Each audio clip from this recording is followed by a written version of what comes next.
Hi, Pastor Wes here, continuing our series on the spiritual disciplines from this book by Donald J. Whitney. As soon as I'm done with this, if anybody wants to borrow it, just tell me. I'll give it right to you. The spiritual discipline that I'm going to talk about today is serving. Serving is very godlike, and whenever you serve, you are really, you're being godlike, you're being Christ-like. You're really cultivating godliness in your life. Remember, when Jesus came, He came not to serve, not to be served, but to serve and give His life as a ransom for many. So whenever you help a desperate person in a jam, whenever you lend your aid to somebody, you're being very, very Christ-like. And I don't have to talk about this too much. Faith Christian Church, the people of Faith Christian Church are great servants. It's part of their DNA. It's who they are. In fact, when Glenn and Esther started the church, when they came up to Maine, they came up from Pennsylvania as a part of something called the VSU, the Voluntary Service Unit. So service is part of the DNA of this church and has been from the very beginning. The people of this church really show me up when it comes to serving.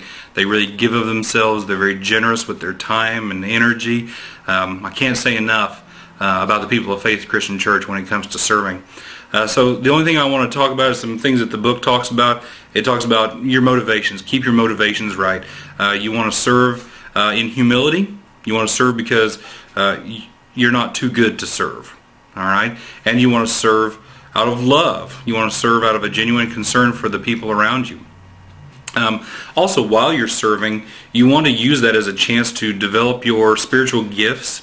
God has gifted us all in certain ways. The Bible lists a few of those gifts. We're supposed to use our spiritual gifts, develop our spiritual gifts, and even ask for more spiritual gifting, especially love. We're supposed to ask God to help us love people better. So with our spiritual gifts, we're supposed to develop those and try to get better at those. Now, when it comes to spiritual gifting, a lot of people are very confused. They don't really know what to think. They don't know what their spiritual gift is. And a lot of times people will say, my spiritual gift is such and such, and they'll lock themselves into a niche such to the degree that they can't do anything else. They're not allowed. They think they're not allowed to do anything else. And so I say, forget it. Just think about, what are you good at? What has God made you naturally good at? And that is a spiritual gifting. But don't confine yourself to that. Learn to grow. Learn to do other things. Ask God to help you develop an ability that you don't have. And remember, your spiritual gifting, whatever it is, it's not necessarily the thing you like. It's the thing that you're good at. It's the way that you're able to be a blessing to other people in a way that not very many people can. And so it's not necessarily something that you enjoy doing. I was talking to Sue Walters about this. She and I think we both have a spiritual gifting that's kind of unfortunate. We're both good at doing funerals. All right? I feel like that's something that God has really gifted me with, the ability to talk to people, to connect with people who are in mourning, and how to sort of do a funeral in a way that honors God and honors this person's life no matter who they are. And so that's not something I want to do. I don't like funerals.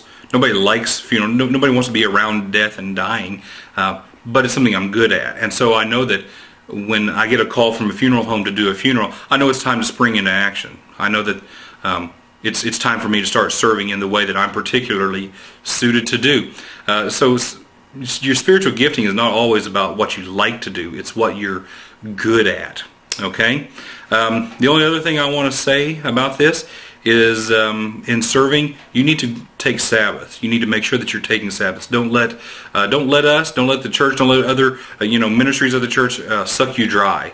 You need to make sure that from time to time you're taking breaks.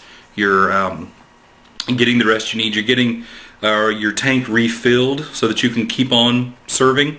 The Bible is very clear. Don't grow weary in doing good. You can do good until you don't feel good anymore. And we don't want anybody to get to that point. If you're tapped out, if your strength is zapped, if you've got nothing left to give, take a break for a while. Take a break for a while. And if you feel tired of serving in whatever area you're serving, try something else for a while. Grow and move in different ways. Be a part of as many different kinds of ministries as you can. Become a very well-rounded servant, be expert in everything that we do at our church. Don't let yourself get too locked into one niche.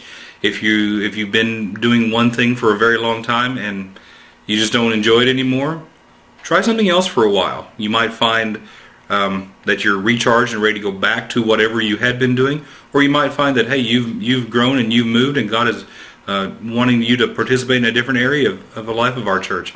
All of that's possible. Just the number one thing is take your Sabbaths. Take your Sabbath, and don't be ashamed to do that. Okay? All right. Good to talk to you today, and I'll upload another video the next time I've read a chapter and thought some about it. Okay? Have a good day. Bye.